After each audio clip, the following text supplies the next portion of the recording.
Journal continues. Joining us now to discuss the Israel-Iran conflict and U.S. military capabilities is retired Rear Admiral and Foundation for Defense of Democracy's Senior Fellow Mark Montgomery. Mark, welcome back to the program. Thank you for having me, Tammy.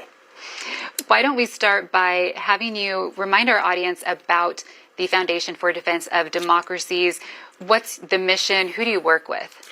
Yeah, thanks. So FDD is a nonpartisan think tank. We fashion ourselves a do tank. We study issues, particularly only national security issues, and we look very particularly at beleaguered democracies like Israel, Taiwan, Ukraine, the Republic of Korea, and we also study the four axis of aggressors: China, Russia, Iran, North Korea, and try to figure out how can we best support those democracies, combat the axis of aggressors, draw attention to that, whether it's legislative changes, executive branch changes, or how the public opinion sees those. So we really do focus our research on those beleaguered democracies and try to defend them. So obviously this Iran-Israel dust-up is of interest to us because Iran is one of the principal members of the axis of aggressors. They've supported Russia pretty heavily in the war on Ukraine, and they've threatened Israel and the United States. And the dust-up, as you put it, between Israel and Iran has now entered its second week. What is your assessment of the current situation? So at this point, I think Israel has struck most of their primary target sets. So they've hit the leadership, the generals and the scientists who developed and implement the nuclear weapons and ballistic missile programs. They've hit most of the accessible nuclear development sites, so Natanz, Isfahan, and they've done as much damage as I think they can do with their type of the weapons that they employ. But they've also hit the ballistic missile production sites, the industrial sites that support missile and nuclear weapons development. And I think they've hit launchers out in the field, particularly as those launchers are used to strike against Israel. They've been doing that, and they've completely neutered the Iranian air defense system and the Iranian Air Force. There have been assessments, posts, and people who have said what we're seeing it's the start of World War III, something you've disagreed with. Explain. Yeah, so I don't think it's the start of World War III. I think this is a campaign being executed by Israel, much like their campaign against Hezbollah last fall, and it's to remove one of the major threats. I think Israel came to the conclusion that Iran is hell-bent on developing a nuclear weapon, that the negotiations weren't fruitful. I think President Trump shared that assessment of the negotiations. He'd given the negotiation period 60 days. On 60 days, in about 8 hours, the Israelis struck. I think most authoritarian states have come to believe that when democracies set deadlines, they don't mean anything. I would put the one caveat in that. If one of the democracies involved is Israel, you better believe they mean something. So I think this is a campaign. I think it's to remove it. I think they could stop today. I don't think they will, because I think they've probably set back the nuclear program months or a year or two, and they would like to set it back multiple years since they've taken this risk of knocking out the air defense systems. I think they'd really like the United States to assist with that. But I do think that this has a termination, and that termination is not that far away.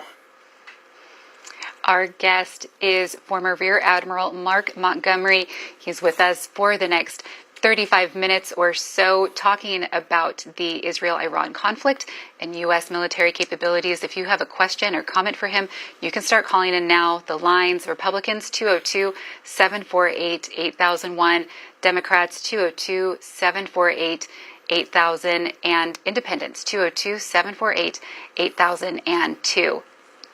Mark, wanted to ask you about President Trump and the actions that he's taken. He's said that he will decide on possible U.S. military intervention in the next 2 weeks. When we're looking at that, what options could be on the table? Yeah, thanks. So I was disappointed he said that. I think we have the information we need to make a decision now. But as you look at it, the options on the table are to do nothing, allow Israel to just kind of work the fringes of what's left, which is the Fordo plant is what most people are looking at. That's the plant where the uranium that's been enriched to 5% at Natanz and others is enriched to a weapons-grade state. It's reportedly 3,000 centrifuges, very deeply underground. and very reinforced. So it's a tough target.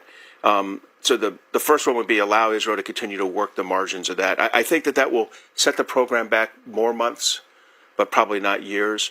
The second plan would be for the United States to strike Fordo. And you do that with the B-2 stealth bomber dropping the massive ordnance penetrator, which is about a 30,000-pound weapon that, as it hits the ground, kind of has special casing that allows it to burrow in, and then a secondary detonation, a fusing detonation that occurs.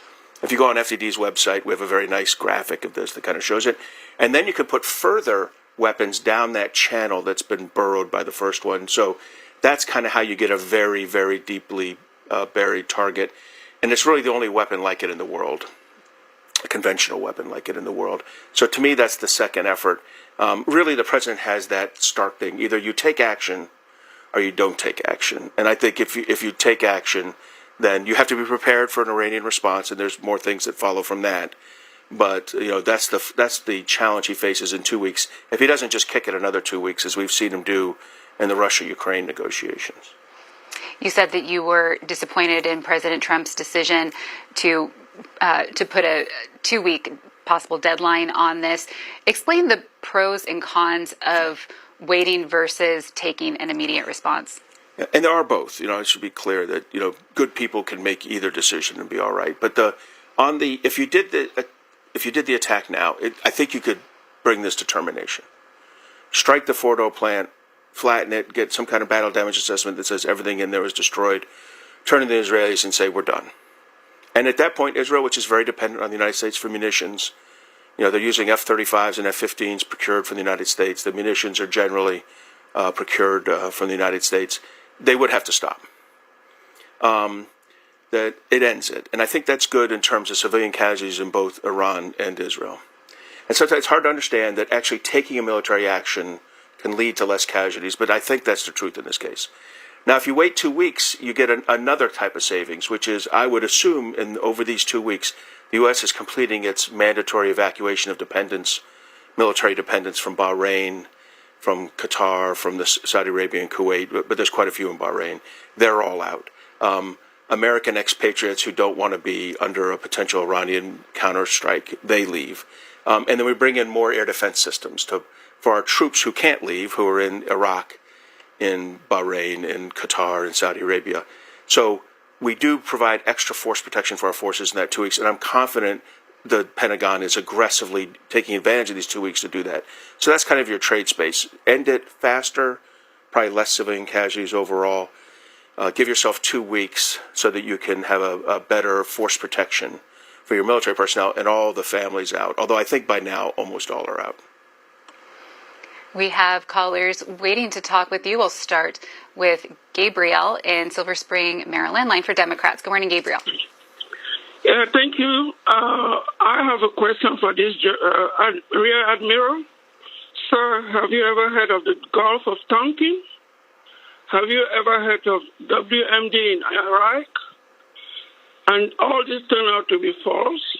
Again, where is the proof that Netanyahu has about developing 9 bombs in Iraq? He's trying to suck in Trump, who is his greatest ally in America, and Trump is falling for it.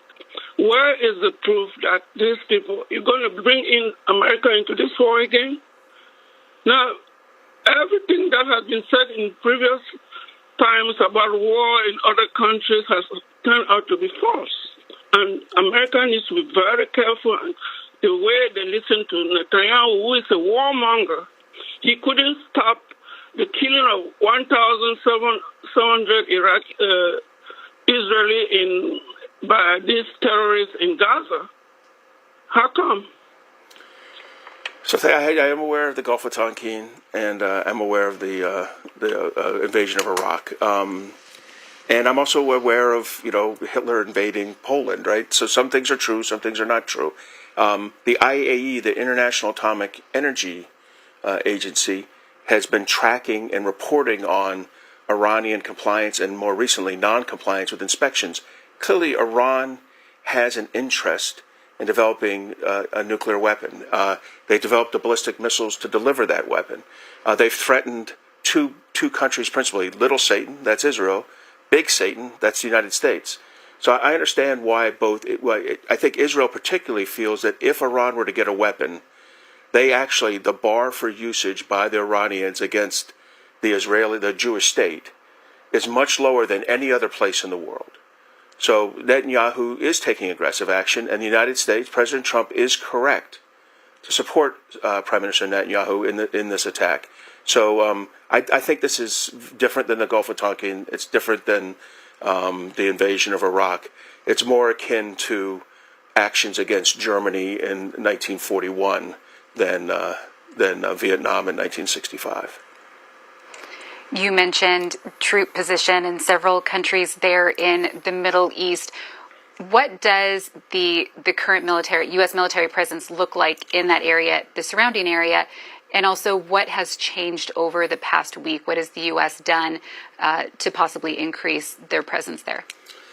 Yeah, that's a good question, because there has been a plus up. So prior to this conflict starting, this phase of the campaign starting, we had an American aircraft carrier strike group. I commanded one of those. It's normally an aircraft carrier, 4 or 5 destroyers or cruisers, and most importantly, the air wing to the aircraft carrier.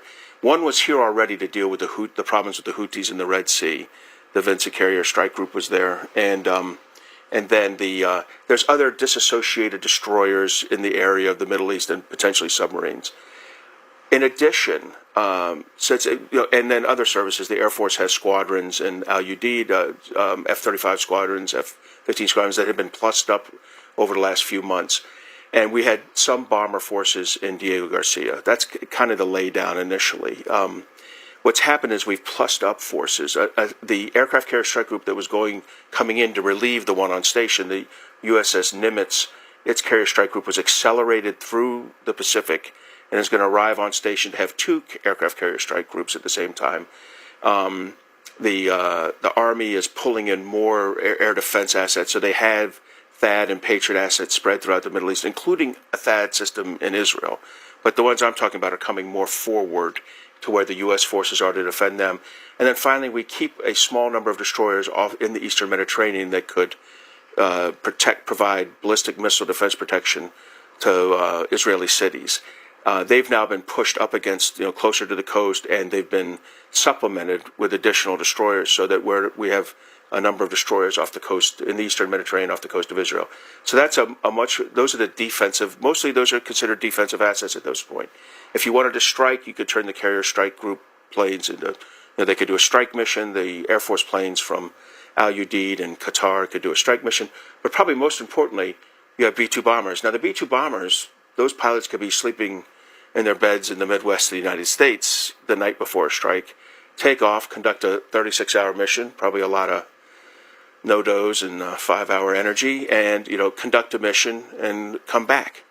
And we can rotate planes through that mission night after night after night. So those don't have to be brought forward. But everything else is kind of gets into the theater and executes it. So the short answer is quite a bit more is in theater.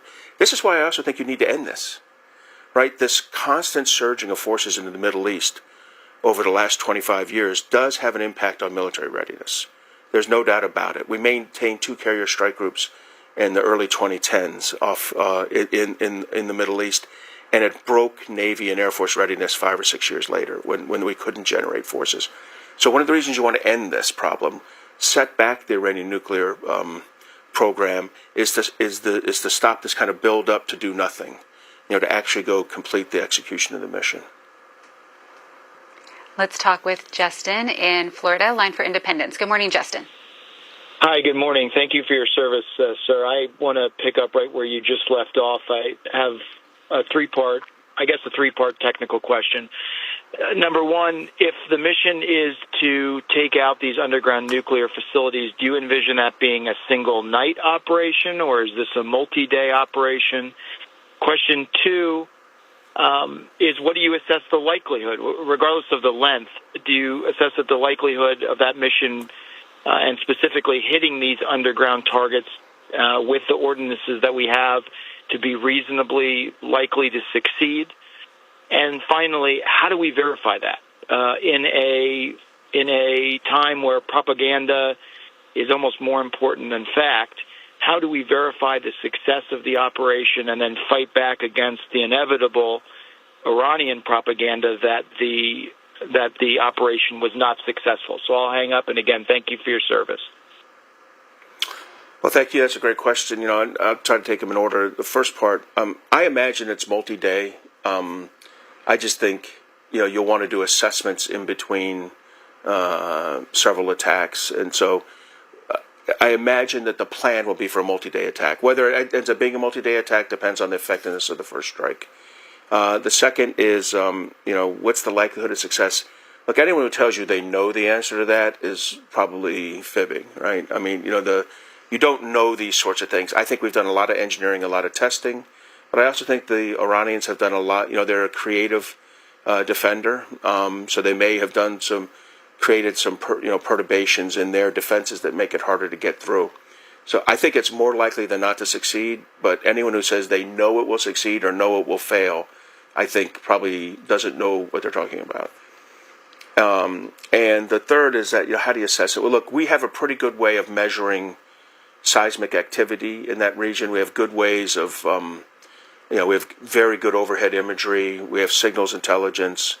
The Israelis appear to have a very good human intelligence network. So between the two of us, I think we'll have a pretty good assessment of how it went and whether further campaigning is needed against it. But my guess is several days with assessments, and it will likely be successful. Let's hear from Voyle in Chattanooga, Tennessee, line for Democrats. Good morning, Voyle. Hello? Hello? I'm talking about there's three things that I would like to have. Voyle, can you go ahead and turn your television down in the background? Three things I would like to know.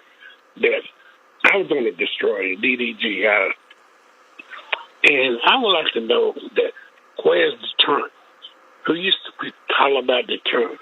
If they get one nuclear weapon, they ain't going to use that one nuclear weapon. Not on somebody else got 5, got 100, got 400. He's not a threat to nobody. But that's all we heard. If Russia hit us, tear the United States completely up, within 10 minutes, they're going to be destroyed. So why should I use one weapon? I ain't got but 1 or 2 or 3. And you got 200? That don't make sense. And they don't have a weapon. One nuclear weapon couldn't do nothing to the United States. Period. So I don't understand what they're talking about. Oh, we got to stop them from having nuclear. They said it about North Korea. North Korea got a nuclear weapon. What is they doing with it? Nothing. But people think, oh, you get a nuclear weapon. Ooh. Voyle, we'll get a response from Mark. Listen, that's a fair question to ask, where's deterrence in this? And certainly, when you talk about two large nation states like Russia and the United States, there is a mutual assured deterrence strategy that prevents us from doing large-scale nuclear strikes on each other. But Doyle had an interesting word in there. He said, it doesn't make sense. And I would say that's the concern. The concern is that the Islamic Republic of Iran, they don't necessarily make sense in their decision-making. This is a country that could be highly successful, 90 million people, incredible natural resources, a good university system, and previously, and they fritter this away by pursuing a nuclear weapon capability that puts them at odds with Israel. They threaten the state of Israel with extinction on a routine basis. So, make sense is not something that we can apply to the thought process of Iranian leadership. So we have to take them at their word that if they get a weapon, they would use it. Therefore, we need to prevent them from getting a weapon. Sometimes deterrence doesn't work, and when deterrence doesn't work, you need to defeat your adversary, and that's how Israel's approaching this. Let's hear from Stephen in Dewey, Arizona, line for Republicans. Good morning, Stephen. Yep. I'd like to get your knowledge on this. I mean, if October 7th didn't happen, I think Gaza would still be up, and they wouldn't be in Iran. So do they take orders, Hezbollah and Hamas, from Iran? Iran, we know we fund both of those terrorist groups. And I think the Iranian people should be aware that their government is causing havoc all over the Middle East. And if October 7th didn't happen, Gaza would still be up, and Iran wouldn't be attacked. But I think it's on Iran that they're being attacked now. How far it goes, we'll see. But Israel does have the right, since that is the head of the snake, and I think even Democrats believe that they're the cause of the terrorists in the region. So I'd just like to know, does Iran give orders to these terrible terrorist groups? That's a great question. That's exactly right. I mean, Iran is the head of the snake. They have given orders. Now, the orders they give, their closest allies were Hezbollah, Iranian Revolutionary Guard Corps, IRGC proxies in Syria and in Iraq, and then the Houthis in Yemen. And they had support relationships with Hamas. So all these countries acted on orders from Iran. Now, what's happened recently is that the Israelis have neutralized Hezbollah. They're fully engaged with Hamas, and they've struck hard. You know, the minute Assad fell, they destroyed the Syrian Air Force and air defense systems. So they created the conditions where they could more easily get to Iran without Iran using its proxies to counterstrike. That was the problem in previous negotiations with Iran. We failed to deal with the fact that they were supporting all these terrorist groups and proxy groups that were attacking Israel. And so now Israel's handled that problem, and Iran is much more cleanly the primary adversary and one against which they can campaign with some freedom. And that's probably why you see this happen. So I do think there's a direct lineage back to October 7th. But again, you're absolutely right. The caller's right that it's driven by Iranian support for this terrorist network over the last few decades that has culminated in the strikes on Iran. So Iran's people should know that their own government caused this problem. You mentioned the B-52 and the bunker busting bomb. That's something that we've been hearing a lot about because it's something that Israel could need, and only we have it. Beyond that, what could U.S. military participation look like? What should it look like? What should we avoid? So I hope we're constrained to just the B-2 stealth bomber and the massive ordnance penetrators. But you're absolutely right. There could be a response by the Iranians to that against U.S. forces. And there could be a response, even without that strike. The Iranians could foolishly strike U.S. forces in a way to lash out. I suspect they won't do that, but they could. I think it is likely they'll respond against U.S. forces if we hit them with the B-2s. Once that happens, now I think you bring in the carrier-based strike aircraft, the U.S. Air Force aircraft, strike aircraft that are in stationed throughout the Middle East, and then we would begin to remove surface-to-surface missile capabilities, anti-ship cruise missile capabilities, the defense industrial base that's remaining inside Iran that supports that. And so, I think you would see the United States remove the threat to U.S. forces in the Middle East completely. And as much as Israel has conducted a fairly comprehensive campaign, if the U.S. becomes involved, I think it would be a tripling of the strikes each day. In other words, two times as many from the United States as Israel is doing right now. You'd see a very extensive one. And we would bring our own refueling aircraft, which would make the Israelis more effective to be able to use our refueling aircraft as well. So in general, you'd see a more comprehensive strike campaign that would completely eliminate the defense industrial base and the military of Iran. Let's talk with Peter in Massachusetts, line for Independence. Good morning, Peter. Good morning. We have two countries in the Middle East that are nuclear capable. One of them spied on us, stole technology, developed atomic bombs in secret, and is called the only democracy in the Middle East, even though it has huge communist tendencies. The other one, we overthrew their government in 1953 and installed the Shah, who was so bad that you had a popular uprising. While the Shah was in power, we trained nuclear engineers for Iran. When you start messing around with this stuff, you cannot predict the outcomes. Hardware is great, and looking back, 20/20 hindsight, we know everything about the hardware of World War II, and someday they will look back on this and they'll know all about our technology and our bombs and things like that. We don't want to get to that point. We don't need to do this. IAEA is allowed into Iran and has said they're not making a bomb. Tulsi Gabbard said, until she got her come to meeting Jesus meeting, they're not making a bomb. Israel has it and won't let IAEA come in and is ready to drop it with the Samson option. They even have a name for all their cute little things that they do. We can't do this. We can't afford another 20-year war. The value of the dollar is going down. We have had our currency, our credit lowered by the credit ratings of the world. We can't afford to do that. We're not unlimited in our financial abilities, and they've got 90 million people in Iran. What are we going to do? Try and knock a country a quarter the size of ours back into the Stone Age? You can't. So thanks. I would take offense at the description of Israel not being a democracy. Israel's a democracy. I think if spying on friends make you not a democracy, then the United States would not be a democracy. So let's not go there.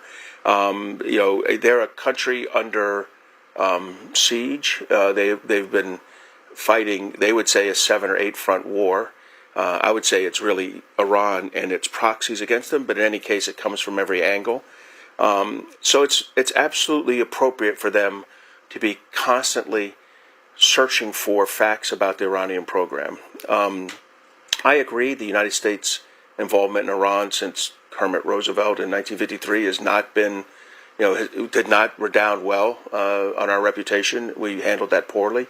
That has nothing to do with should we allow the Islamic Republic of Iran to develop a nuclear weapon and the ballistic missile systems to deliver it to first Israel and then the United States. The answer to that question is a solid no, and we shouldn't do it. And finally, our credit rating, I don't know if it's tanking, but if America has bad credit, I don't believe it's over the Iran or Israel conflict. It probably has a lot more to do with a future C-SPAN discussion of debt and deficit, not Iran and Israel. Bill in Waynesboro, Pennsylvania, line for Democrats. Good morning, Bill. Hello. Am I on? Can you hear me? Go ahead, Bill. Okay. I just want to say I believe what this guest is saying is ludicrous. To kind of follow up on a previous caller, we were going to go into Iraq and just take care of Saddam Hussein, and they were going to greet us with flowers, and that never happened. We left that country destroyed. Afghanistan, we were going to go in and take care of the Taliban. 20 years later, many U.S. and Afghanistani deaths, how many billions, trillions of dollars. Look who's in charge of Afghanistan, the Taliban. Your guest makes it sound like, we're going to go in and we're going to bomb the plant, the nuclear facility in Iran, and it's just going to take care of everything and we'll walk away. No, we'll help create another generation of terrorists. We will destroy another country. We won't walk in and walk away. It ain't going to work like that, sir. Yeah, thanks. And certainly that caller reflects what isolationists think, which is that if we, that we shouldn't get involved in any of these issues overseas and just continue to operate as the United States. Of course, the United States economy doesn't work that way. The United States economy works on a world trade system that's led by the United States and follows our rules of transparency and the rule of law. And free, open travel, open trading borders. So we can't allow the axis of aggressors to continue to push their version of both security, both military and economic security. And the other thing I'd say is that we can't allow someone a country. If I were Israel, I would not allow a country who states very explicitly, we're going to wipe the Jewish state off the face of the earth. You can't give them the weapon that allows them to wipe the Jewish state off of the earth. Whether it's 1, 2, or 3 weapons, that's enough to destroy Israel, which is a country smaller than the state of New Jersey. And so I fully understand why Israel wants to do it. I understand why President Trump would consider doing this. I will say this about President Trump. I don't agree with him on a lot of issues when it comes to the use of force. He is very reticent to do it. I think he will only do this when it's his personal assessment that it's the only way to stop Iran from getting the weapon. Maybe after this 2-week period of reflection, that's how he'll see things, and he'll use the weapon. But you can say a lot of things about President Trump. You cannot say he's a warmonger. He has generally stepped back from peace, and if you listened to him yesterday, the things he's most proud of are ending conflicts, whether it's India, Pakistan, Rwanda and the Congo, Russia and Ukraine. He even gave 60 days for Iran and Israel. And again, I don't agree with how each one of these has gone, but you can't be critical of his approach in terms of and call him a warmonger. Mark, I wanted to ask you about something else. You also serve as Senior Director of the Center on Cyber and Technology Innovation at FDD. This headline was in The Hill this week. Could U.S. involvement in Israel-Iran war spark cyber attack? It notes that cyber attacks on Israel have increased 700% since the conflict began. What do we know about these attacks? How could they come back to the U.S.? How could they impact the U.S.? And what are you going to be watching in the coming days? Yeah, thanks. Thanks for bringing that up, because that is an aspect to this, and it's an aspect that could impact our homeland. Now, I will say that there's 2 types of attacks a foreign adversary like China, Russia, Iran can do in cyberspace. One is malicious activity that has been reported to be increased 700% by Iran against Israel. We saw that recently, about 16 months ago. FBI Director Wray pointed out that China had pre-positioned malicious cyber software, malware, or created accesses so they could get into our critical infrastructures in a crisis or wartime. Certainly, China and Russia have the ability to do that. Iran a little less so, but they could do some damage. That's your electrical power grid, your water, your rail systems. But the other area, and one where Iran is capable right now, is influence operations. That's where you get into social media, you create a false narrative. My think tank just published a paper last night by Max Lesser and Maria Riofro that points out we found Iranian influence operations where Iranians pose as Jewish Americans concerned, or Jews in Israel concerned about attacks, and it spreads fear. Try to get kind of everyone feeling they're under stress and under attack, even more so than they are. And that kind of influence operations is intended to get a public to not support a government's campaign. So cyber malicious activity, influence operations, we're going to see both of them from Iran. Probably more the influence operations than the cyber activity, which is more likely from like a Russia or China and that kind of crisis. Let's talk with Mickey in Auburn, Illinois, line for Republicans. Hi, Mickey. Hey, good morning. Thanks for the call. I'm an old U.S. Army combat medic, and I feel safe knowing that President Trump is in charge at this time because he's not going to just willy-nilly advance Lockheed Martin and Boeing and the war complex in this country. To call the situation in the Middle East the Hatfields and the McCoys wouldn't be doing it justice. Israel preaches that they're the, quote, chosen people. I mean, God said they're the chosen ones, and Iran says that if you're not a Muslim and convert to the Muslim belief, you're an infidel and we're going to kill you. This is just no good. Everywhere we go, and I don't know who put us in charge of the world order and all of this stuff, but I'm thinking that President Trump is in charge, and the Israelis have caused tons of trouble. the Iraqis and the Muslim states, of course, tons of trouble, and we're never going to be in the middle. I hope we never get in the middle of it. I hope we just, this gentleman called it isolationism. It's like every time since World War II we've got involved in something, there's been a failure. And I just hope that no boots on the ground and stop Americans deciding who's going to be in charge or who's right and who's wrong. The Koreans got a bomb. The Israelis got a bomb. Well, they're not supposed to. So we pick and choose. And I pray to God that no soldiers, no American lives, no American assets are involved in a war that's going to go on for another 1,000 years. And being an old Army combat medic, I'm sorry for the Rear Admiral that he had to pull Marines around for a bunch of time. But God bless you, and thanks for C-SPAN. Hope you have a great day. Well, thanks, and thank you for your service as well. So, look, the problem with isolationism is we practiced it fairly effectively in the early 1930s. And while we practiced isolationism, Europe and Asia turned into cauldrons that led to World War II. And the reason we have the high-quality life we have in the United States is not because of trade between Kansas and Nebraska, right? It's because of trade between the United States and the world. We have to have access for our goods, for our services, for our currency around the world. And so there is a reason why we maintain a Navy and build an Army, right? It's in order to ensure that we have the military backing to do those things. President Trump is not trying to get us in a war. I've said to the last caller, I actually think he's almost overly prescriptive in trying to make sure we don't enter a conflict, and there's nothing wrong with that. I have a son in the military myself. However, he has approved of what Israel is doing because he recognizes this is the best way to set back the Iranian nuclear program, which is an existential threat to Israel and a long-term threat to the United States. Mark Montgomery is a senior fellow at the Foundation for Defense of Democracies. You can find his work online at fdd.org. Mark, thank you so much for being with us this morning. Thank you very much for having me, Tammy.